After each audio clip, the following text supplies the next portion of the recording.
Tensions between the US and Venezuela spiked as media outlets reported that American military strikes were imminent. These stories, filled with specific details, suggested the Pentagon had plans to target Venezuelan sites linked to drug cartels allegedly protected by top officials.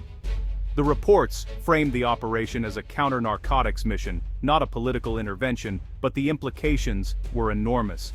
News of possible strikes sent shockwaves through diplomatic circles and the public, raising fears of open conflict. Sources cited military installations as potential targets, fueling anxiety and lending credibility to the claims. The narrative painted a picture of a U.S. administration moving from tough talk to real military preparations.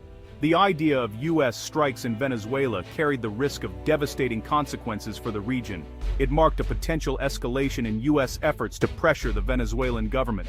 The world was left to wonder, was the U.S. truly preparing for war? As the rumors swirled, Washington's official response would soon challenge these alarming reports. The stage was set for a battle not just of armies, but of narratives. As speculation mounted, the Trump administration moved quickly to deny any plans for military action. President Trump and top officials publicly called the reports false, aiming to calm fears and reassert control over the narrative. They labeled the stories as inaccurate, blaming misinformed or deliberately misleading sources. The administration's united front was meant to reassure both Americans and the international community the U.S. was not preparing for war. Officials emphasized that diplomatic and economic pressure remained the primary tools against Venezuela. By forcefully rejecting the claims, the White House sought to prevent escalation and miscalculation. Yet the need for such strong denials only highlighted the underlying tension. The public was left to weigh the administration's word against the detailed media reports. In this climate, truth became elusive, and uncertainty reigned. The question lingered: was this reassurance or a smokescreen? Despite official denials, major news outlets continued to publish stories citing anonymous U.S. government sources. These insiders claimed that military options were actively being discussed, with specific Venezuelan targets identified. The leaks suggested real contingency planning, not just rumors. Some sources may have been pushing for a tougher stance, while others hoped to prevent action by exposing it. The existence of these leaks pointed to internal debate within the administration.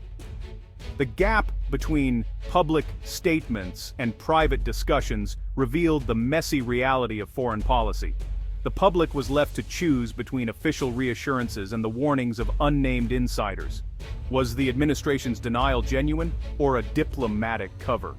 The uncertainty only deepened as the story unfolded. Meanwhile, U.S. military activity in the Caribbean surged, adding fuel to the fire. The Pentagon deployed warships and surveillance aircraft near Venezuela, officially as part of enhanced counter-narcotics operations. The timing and scale of the buildup raised suspicions about U.S. intentions.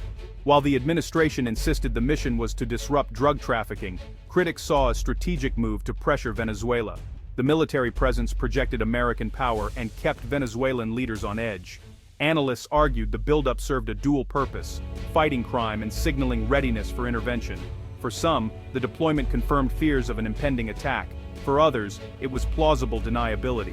The ambiguity of the operation made the situation volatile. Any miscalculation could quickly escalate tensions. The world watched, uncertain whether this was a show of force or a prelude to conflict. The line between deterrence and provocation blurred. In the end, the truth about U.S. intentions in Venezuela remained shrouded in conflicting narratives. Official denials clashed with persistent leaks from credible journalists. The increased military presence only added to the confusion. Was the administration's stance genuine or a cover for secret preparations? The public and world leaders struggled to separate fact from strategic messaging. In international politics, what's said publicly is rarely the whole story.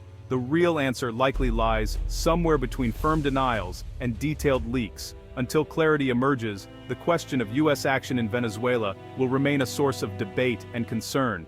In this fog of uncertainty, suspicion and anxiety continue to grow.